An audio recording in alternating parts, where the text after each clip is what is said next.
उपेंद्र प्रसाद जी, आज ही आपने Bharatiya Janata party join किया है। सबसे पहले उसके लिए आपको बहुत बहुत शुभकामनाएं कि आज आपने भारतीय जनता पार्टी में आप शामिल हुए। क्या कारण रहा कि आप बीजेपी में शामिल हो गए? दरअसल ऐसी है कि हमारी राजनीति की शुरुआत हुई बिहार में जननायक कर्पूरी ठाकुर जी से प्रभावित होकर मैं राजनीति में प्रवेश किया छात्र नेता के रूप में। और जननायक कर्पूरी ठाकुर जी डॉक्टर लोहिया को अपना आदर्श मानते थे और 60 के दशक में डॉक्टर लोहिया ने सपना देखा था और 2 बिंदु पर देश के लोगों को चोट किया था, बताया था।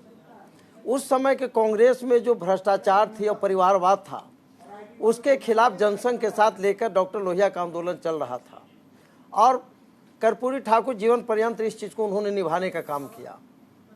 और लगा कि आने वाले दिनों में जो राजनीति में परिवारवाद का बढ़ावा हो रहा है, भ्रष्टाचार का जो प्रवेश हो रहा है, इस पर विराम लगेगी। इसलिए मैं लालू प्रसाद के साथ रहा। लेकिन आज दुर्भाग्य के साथ कहना पड़ रहा है कि मेरा जो मानना था बिल्कुल 100% गलत साबित हुआ और बिहार में लालू प्रसाद और उत्तर प्रदेश में मुलायम सिंह यादव, ये दोनों की जो राजनीति की शुरुआत डॉक्टर लोहिया का नाम लेकर जो लोग करते हैं, जिन्होंने परिवारवाद और भ्रष्टाचार के खिलाफ आंदोलन चलाया था, उतना ही ये लोग परिवारवाद और भ्रष्टाचार के आकंड में डूब गए। आज आप लालू प्रसाद का यदि उदाहरण देखेंगे, ठीक है, अभी आपने कांग्रेस पार्टी के जो प्रवक्ता हैं वो बैठे हैं, उनका कहना है आबू शर्मा जी कि स्वार्थ की राजनीति जो राजनेता इस वक्त कर रहे हैं जिन पार्टियों में, विपक्ष की पार्टियों में, वही लोग भारतीय जनता पार्टी में शामिल हो रहे हैं। उनको लग रहा है कि आगे का जो भविष्य है वो उनका विपक्ष की पार्टी के साथ सही नहीं होगा, इसीलिए वो अभी स्वार्थ से परिपूर्ण होकर भारतीय जनता पार्टी के दरवाजे तक जा रहे हैं।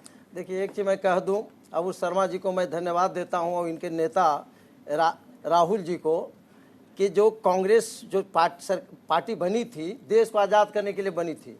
अब देश को आज़ाद होने के बाद महात्मा गांधी ने प्रस्ताव लाया था कांग्रेस के बीच में कि जिन उद्देश्यों के लिए कांग्रेस पार्टी का गठन हुआ है, या देश आज़ाद हो गया या भी पार्टी को समाप्त कर देनी चाहिए और राजनीति के लिए नई पार्टी का गठन होनी चाहिए।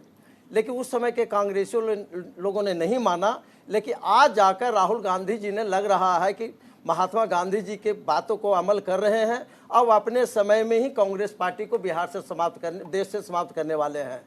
इसलिए कांग्रेस पार्टी तो धीरे धीरे समाप्त हो रही है। इसका ग्राफ जितना बढ़ना था बढ़ गया, 84 में, इसके बाद तो ये अंत हो रहा है, अंत की ओर जा रही है, समापन की ओर जा रही है कांग्रेस। ठीक है, समापन की ओर जा रही है कांग्रेस जी। हमारे साथ 60 साल कांग्रेस सत्ता में था तो देश का जनता का समर्थन में था ना।